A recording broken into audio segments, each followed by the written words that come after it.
Hello, welcome to my channel, Leah Parsons.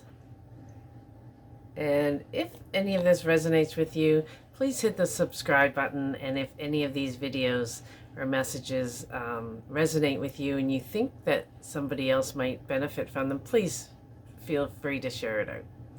Today I want to talk a little bit about why. Why do I help other people move through trauma? And I've had a few people ask me, why do you do that, Leah? What's your story? I have many, many stories. I have a lifetime of stories, a lifetime of trauma and of struggle and of navigating through this life that I chose to be in at this point in time in history, as we all do, as we all have our things that we have to navigate and manage. And before my daughter Rtea died at the age of 17 by suicide, so that was the biggest trauma of my life, and it's the one that broke me down to my core. Before that, I've had multiple other traumas.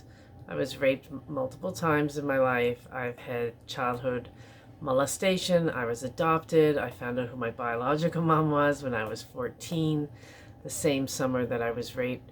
So I had a lot of things to navigate, which I didn't know how. I didn't know how to navigate them. Nobody helped me navigate them. So I just kind of bounced from one relationship to another bad relationship to drugs and numbing out and alcohol and a whole history of just trying to navigate this life. And I had a spiritual awakening. I think we all do when we're born. But I had a spiritual awakening before Rtea. And it's very different than having a spiritual life, because I feel like I have a spiritual life now. And in the way I show up in my life is very much connected spiritually in the mind, the body, and the soul. But a spiritual awakening is much different than that. And I had one that maybe I'll talk about in a separate video. This is the Reader's Digest version of why I do what I do. But I had one before Rtea was born. So it's already on a good trajectory. It's already on a pretty good path. I started believing and trusting in life again, something I hadn't done in years and years. I was always waiting for that. Anytime something went well, I was waiting for that, the something bad to happen. Like never being able to fully relax in anything that was good in my life because I was just waiting for it to crumble. And so my nervous system was in a heightened state of awareness most of the time. And that is not the way I live anymore. But at that time, so my late 20s, I started to trust again. I started to trust that life was here to direct me, to guide me, and that life loves me. And so that was a new kind of, and I started seeing things, more color in my world, visually, more color in my world. My senses were heightened. These are the things that happen to you when you embrace a spiritual life. I no longer was worried about my future or what I should do or shouldn't do. I allowed life to guide me. And then came Rtea, my firstborn. I was 29 years old. I had been a high school dropout years before that, but had managed to get a secretarial degree, which I absolutely hated, but I had that. Managed to work my way up in different bars and clubs in the States that I worked in, and managed to make a pretty good living most of the time, not always. But by the time Rtea came along, I was a brand new person. She inspired me so much to be the best version that I could.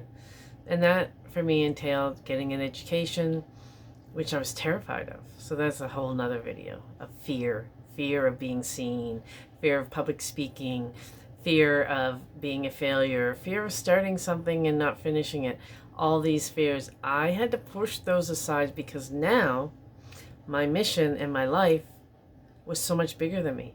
I had to take care of this little tiny infant looking at me for all her needs.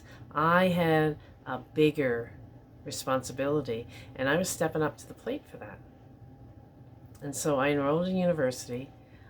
First, I wrote my GEDs. I got my high school equivalency. This is all when Rehtaeh was just born. I enrolled in university. I earned a bachelor's degree in psychology and then a master's degree in counseling. And she was my driving force. She was it. She was the reason that I did that. And with her by my side, I felt on top of the world. Like I felt like finally, look at me showing up for myself in ways that I would not have ever imagined. So for those first 7 years, it was just me and Rehtaeh. It was me and her most of the time. And then after that, I had 2 more girls, and life got busy, and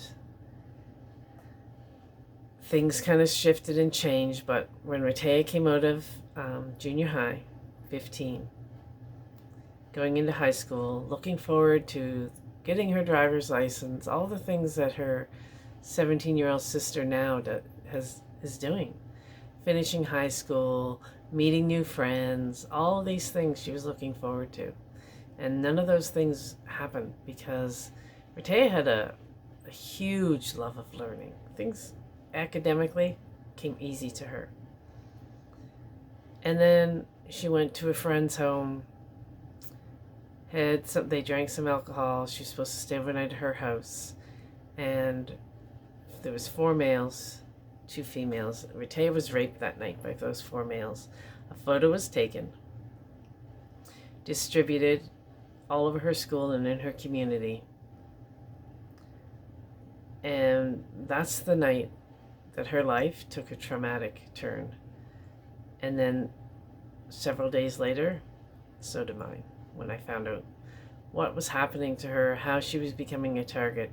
And then we went on a whirlwind of 17 months of trying to get her help, trying to get justice, trying to get her footing so she could stand back up and start over, because that's all she wanted. She wanted to be left alone, get the help through counseling that she needed so she could go on with her life and fulfill her dreams. And she had many. She had many dreams. None of that happened. So, of course, when your child is traumatized, the whole family is traumatized. Trying to navigate these systems. I'm trying to be strong to get her through, but crumbling on the inside, screaming on the inside. This could not have happened to my daughter, the one that I had all the conversations with that nobody had with me, the one that I promised to protect, that these kind of horrific things wouldn't happen to her, and that she would have different life experiences than me, which she did, but she was still raped. So after 17 months of her trying to get back up, her strength was admirable, but people didn't leave her alone, no matter how many schools she transferred to and how many things she went to help herself. The photo was still out there. It wasn't contained. It was still out there. So one night, on an impulse, out of anger, not out of desperation, out of anger, Rehtaeh died by suicide. She spent 3 days in the hospital before she actually died, but then my life, again, crumbled to the next level of crumbling. So here we were on this pathway together to get help, to get some momentum going, to help get people to be held accountable. And then all of a sudden, it was me. It was me standing there without her. And I didn't think I could go on. I really didn't. But I did have the support of people around the world holding me up as her story kind of hit the media, hit the news headlines. And so I went down to the bottom of the bottom, and I thought that I've been to the bottom of the bottom. But I guess it was deeper than the bottom I've ever been to, which was saying a lot. So of course, I started spiraling in my own suicide ideation. And at that point, I wasn't so spiritual anymore. I had lost my sense of spirituality years before that when my mom died. Again, another video for another time. But something broke me open so deep that I had to start fighting for my life to survive. Because the pain and the spiraling of pain that I was in each and every day was just debilitating. So much so that I could barely move my body, because pain takes up residence in the body. So I went on an excavation to my soul. And I stepped on a healing path. I had to start trusting once again that life was going to guide me through this. I had to start trusting once again that I was worth healing, not for other people. People kept saying to me, well, you have other children, you have to do this, you have to do that. They have to be your motivation. And oh my gosh, those two little girls looking up at me each day, looking to me for guidance, looking to me to see how we're going to do this, and me not knowing how we're going to do this. I'll never forget that. But when we heal, yes, my children's lives matter. But when we heal, we have to do it for ourselves. We have to start believing that we're worth healing. And that life can, once again, it'll be different, but we can reclaim it. And it doesn't happen overnight, and we don't get to skip any of the steps. We don't get to skip any of the pain. But we're strong enough. We have to open up enough within us. We have to get the pain and the energy to shift and move through us so that we have space to create a life. A life that's worth living.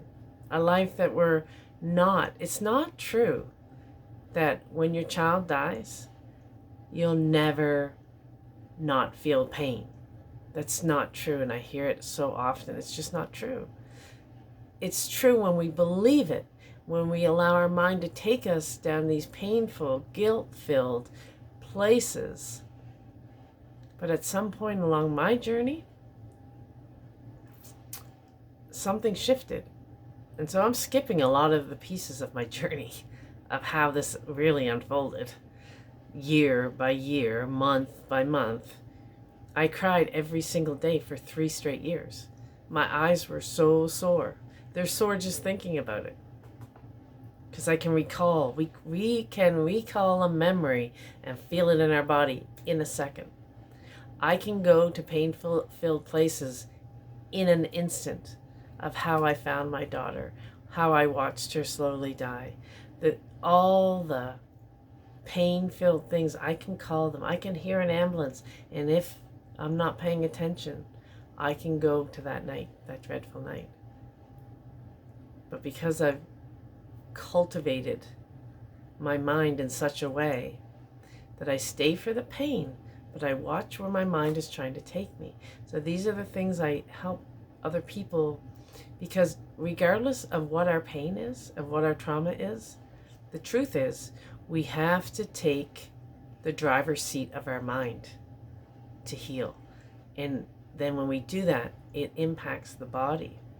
And we have to lead our life from our soul. So when I say today, I put my feet on the ground every morning and I say, I love my life. It's absolutely the truth. But it didn't start there. I put my feet on the ground before, wondering how am I going to get my feet off the ground? My legs were like lead pipes. And my first thought was, how am I going to make it through the day? How am I going to get up and do anything I need to do today? So I went from that place to today, putting my feet on the ground and saying, I love my life, and meaning it. And it doesn't mean that pain doesn't come to visit me. It doesn't mean that I don't miss my child. It doesn't mean I love her less because I reclaim my life. It actually means the opposite.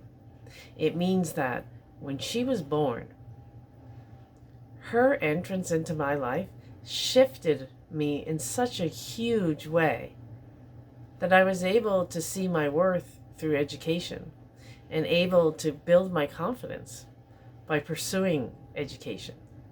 When she died, the depths of my pain were so huge